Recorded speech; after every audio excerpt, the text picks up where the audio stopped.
जय सीताराम। प्यारे साथियों, एक आदमी भारत में रहता है, धोती कुर्ता पहनता है, शाकाहारी भोजन करता है। वहीं दूसरा आदमी यूरोप में रहता है, कोट पैंट पहनता है और बिल्कुल अलग जीवन जीता है। लेकिन यदि पहला आदमी जो भारत में रहता है, धोती कुर्ता पहनता है, शाकाहारी भोजन करता है, वह बाइबल को मानता है, तो वह ईसाई कहलाता है।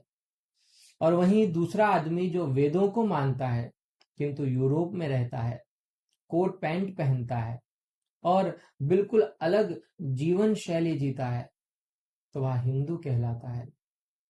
तो यहाँ प्रश्न यह उठता है कि आखिर मनुष्य की जाति का निर्णय किससे होता है। आज हम यहाँ इस वीडियो में इसी विषय पर बात करेंगे कि आखिर जाति निर्णय का वास्तविक आधार क्या है, देश या धर्म ग्रंथ। प्यारे साथियों, आप देखें कि मनुष्य समाज की संरचना को समझने का प्रयास जब भी किया जाता है, तब एक अत्यंत महत्वपूर्ण प्रश्न हमारे और आपके सामने आकर के खड़ा हो जाता है कि आखिर किसी जाति का निर्णय किस आधार पर होता है। क्या जाति का निर्धारण उस देश से या स्थान से होता है जहां कोई व्यक्ति रहता है, या फिर उस धर्म ग्रंथ से होता है जिसे वह अपने जीवन का मार्गदर्शक मानता है।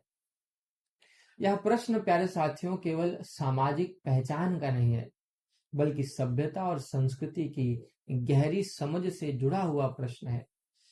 जब हम इतिहास, समाज और मानव परंपराओं पर विचार करते हैं, तो सामान्यतः दो आधार हमको दिखाई पड़ता है। पहला देश या भौगोलिक क्षेत्र, और दूसरा धर्म ग्रंथ या धार्मिक परंपरा। आप देखें कि अनेक समुदायों के नाम उस देश या प्रदेश के आधार पर प्रचलित हैं जहां वे रहते हैं, जैसे जर्मन, फ्रेंच, बंगाली, पंजाबी आदि। इसी प्रकार कई समुदाय अपनी पहचान अपने धर्म ग्रंथों के आधार पर भी प्राप्त करते हैं, जैसे बाइबल को मानने वाले ईसाई और कुरान को मानने वाले मुस्लिम। इसलिए जब हम पहली दृष्टि में इस विषय को देखते हैं, तो ऐसा प्रतीत होता है कि जाति निर्णय इन दोनों आधारों माने देश और धर्म ग्रंथ से मिलकर के होता है। किंतु जब हम इस विषय में थोड़ा गहराई से विचार करते हैं, तो धीरे धीरे यह स्पष्ट होने लगता है कि देश का आधार केवल बाहरी पहचान तक ही सीमित है और उससे जाति का पूर्ण निर्णय नहीं किया जा सकता।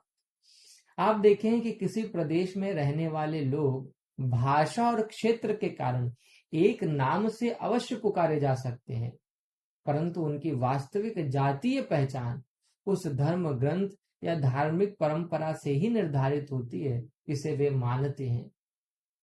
इस तरह प्रारंभ में भले ही ऐसा प्रतीत हो कि जाति का निर्णय देश या धर्म ग्रंथ दोनों से मिलकर के होता है, परंतु गहन विचार करने पर यह सत्य सामने आता है कि अंततः जाति निर्णय में धर्म ग्रंथ ही प्रधानता माने धर्म ग्रंथ की ही प्रधानता होती है।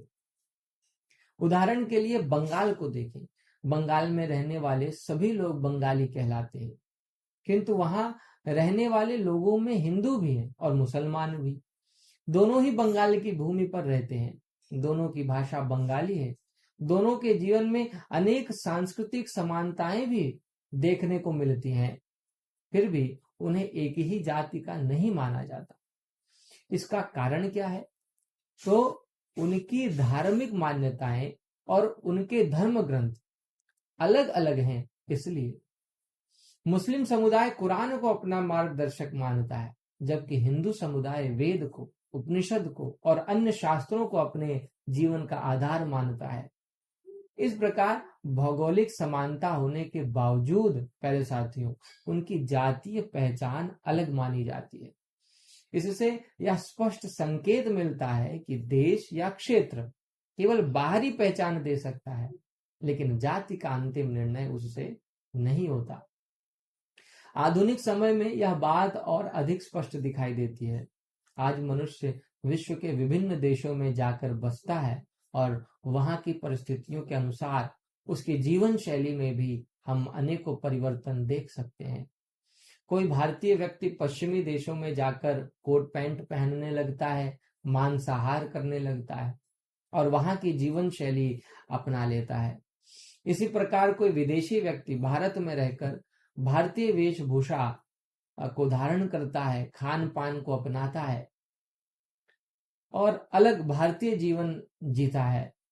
लेकिन इन बाहरी परिवर्तनों के बावजूद उनकी जातीय या धार्मिक पहचान नहीं बदलती। इसका कारण क्या है? तो इसका कारण है कि जाति केवल बाहरी आचरण से नहीं बल्कि उस आस्था से निर्धारित होती है जिसे व्यक्ति अपने जीवन का आधार मानता है।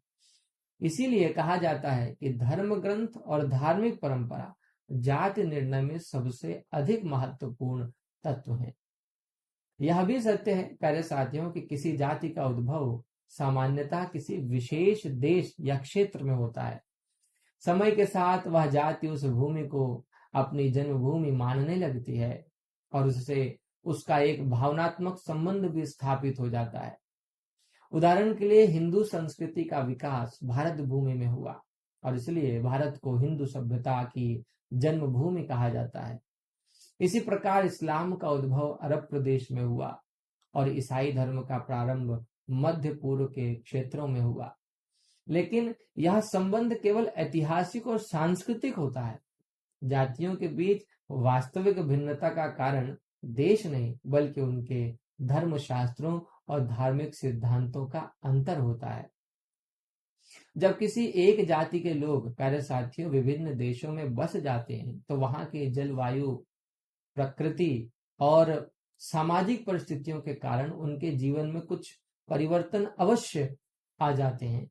उनके वस्त्र, भोजन, भाषा और रहन सहन में अंतर दिखाई देने लगता है। इसी कारण उन्हें अलग अलग नामों से भी पुकारा जाने लगता है। उदाहरण के लिए ईसाई समुदाय के लोग अलग अलग देशों में जर्मन, फ्रेंच, इंग्लिश या अमेरिकन कहलाते हैं। इसी प्रकार हिंदू समाज में भी बंगाली, पंजाबी, गुजराती और मराठी जैसे नाम प्रचलित हैं।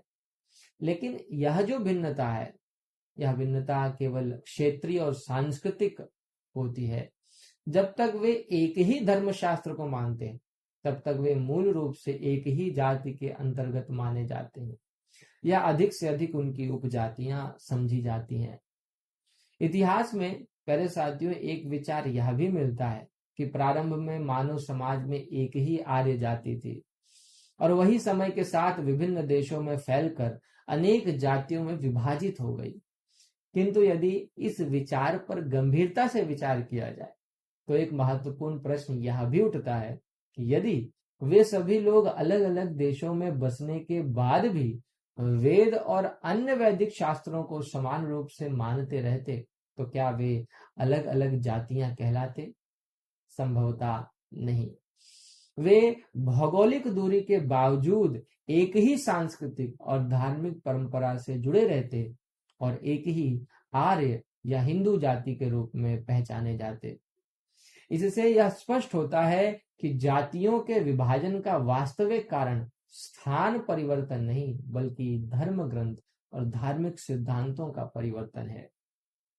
इस प्रकार पूरे विचार को समेटकर यदि देखा जाए तो एक स्पष्ट निष्कर्ष हमारे सामने प्रस्तुत होता है प्यारे साथियों कि जाति निर्णय का मुख्य आधार धर्मशास्त्र या धर्म ग्रंथ है।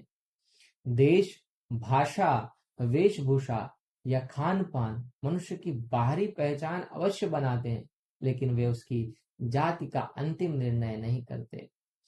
जातीय पहचान का वास्तविक आधार वह आध्यात्मिक परंपरा है जिसे व्यक्ति स्वीकार करता है और जिसके सिद्धांतों को वह अपने जीवन में मानता है। इसलिए इतिहास और समाज के अध्ययन से यह स्पष्ट रूप से सिद्ध होता है कि जातियों की भिन्नता का मूल कारण भौगोलिक भेद नहीं बल्कि शास्त्र भेद है। प्यारे साथियों, इस संबंध में आपका क्या सोचना है हमें अवश्य बताएं। कमेंट के माध्यम से हमें अपना मनोभाव लिखना बिल्कुल ना भूलें। आपसे फिर मुलाकात होगी ऐसे ही किसी और वीडियो के साथ। तब तक के लिए आप सभी को जय सीताराम।